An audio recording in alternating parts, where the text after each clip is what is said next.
merci DG dañuy daal dugg directement ci waxtaan bi tàmbali ci coowal campagne gerte gi bëri woon na coow lool ñenn ñi jàpp ni baykat yi dañoo daal di mer ñenn jàpp itam jàppale wuñ leen bu baax mais ni ki tey dafa mel ne am na beneen xaru kanam ginnaaw bu premier ministre Ousmane Sonko demee fële ci Kaolack taxawaay bi waaye itam ci li nga xam ne moom la fa addu maanaam dañuy jàppale waa Sonacos dana jàpp si mbir yi bu baax a baax ñu waroon jënd lu toll na si 250 000 tonnes mais jamono ci fas yéen nañ jënd lu toll nag plus de 400 000 donc naka nga ko gisee waaye itam investissement ba nga xam ni jamono ji état bi mi ngi koy def lu toll na si 75 milliards de francs CFA ñu fas yéene ko def jàppale ko waa Sonacos. En tout cas maa ngi lay remercier parce que man mbirum bay.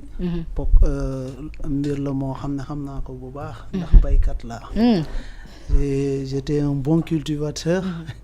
Et moi je pense que li ñu war a saluer surtout. C'est les résultats yi nga xam ne. Gouvernement bi fexe na ba ñu am ko.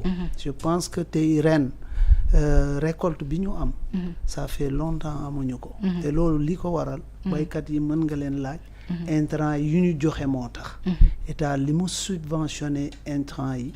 moo tax tey mbay mi gerte gi. bëri ba nit ñi xamuñu nuñ koy yaayee ndax dafa bëri. et loolu politique état bi la maanaam fexe ba mbay mi gën a sax. et ça fait que engrais bi jox nañ lu mat joxe à temps looloo tax loolu am li béykat yi tamit di ñaxtu ça se comprend xam nga ni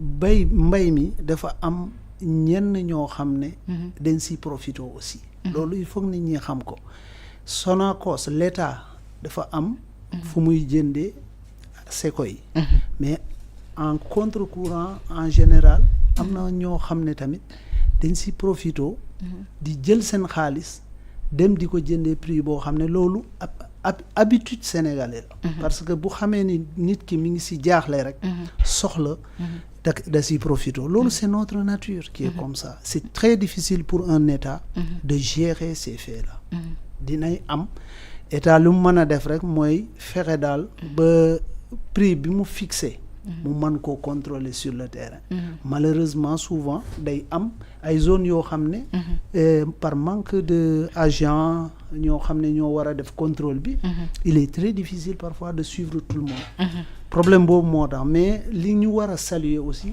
c'est le fait que état bi jël mbir mi en charge surtout que le premier ministre se déplace dans le bassin arachidier pour waxtaan ak béykat yi loolu moo ëpp solo parce que le plus important c'est la discussion bul bay communication bi la communication ça c'est fondamental et je salue ça cette attitude là très bien ñu tàmmoon gis ni Sonacos day daal di teg maanaam prix wam teg li nga xam ne moom la mën a jënd ñu gis bi yoon Ousmane Sonko jéem na communiquer jéem na teg pas ba li nga xam ne loolu la ñu waroon jënd normalement di nga koy dépasse maanaam 250 bi yoon dañuy dem sax ba jënd lu toll ci 450 000 tonnes.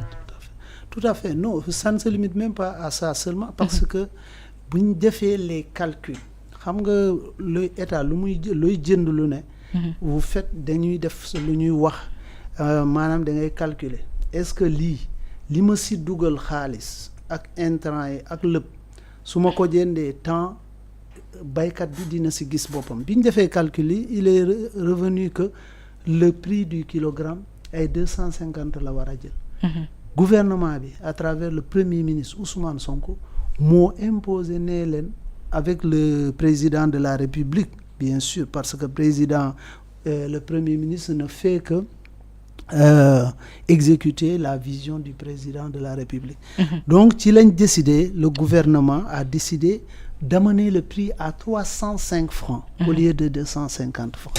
Donc ça veut dire tout simplement que béykat yi war nañ gis ni l'État est avec eux. L'État si seen wet la nekk. ñoom la bëgg jàpp. Vous voyez le reste c'est presque une subvention que l'État a pris en charge. Donc c'est ça qu'il faut saluer en réalité. Le fait qu'on maintient le prix au même prix que l'année passée alors que ça devait baisser. tout à fait mu nekk li nga xam ne moo di ay jéego yi nga xam ne premier ministre Ousmane Sonko mi ngi koy def ba tey suñu woyee ci loolu jéego yu bëri na ci at bi ci taxawaay bi mais gis nañ aussi demoon na def tournée religieuse ci kilifa diine yi saafonteeg ñoom waaye gis nañu ñaari ponk yi nga xam ne ñor na ko loolu moom la gën a yëkkati bokk na ci justice pour les martyrs ba tax na sa jagleen na leen woon ab bés ba nga xam ne ñoom la ko jox waxtaan ak ñoom saafonte ak ñoom xam luy seen jafe-jafe mais également dalal seen xel parce que mi ngi leen di promettre li nga xam moo di justice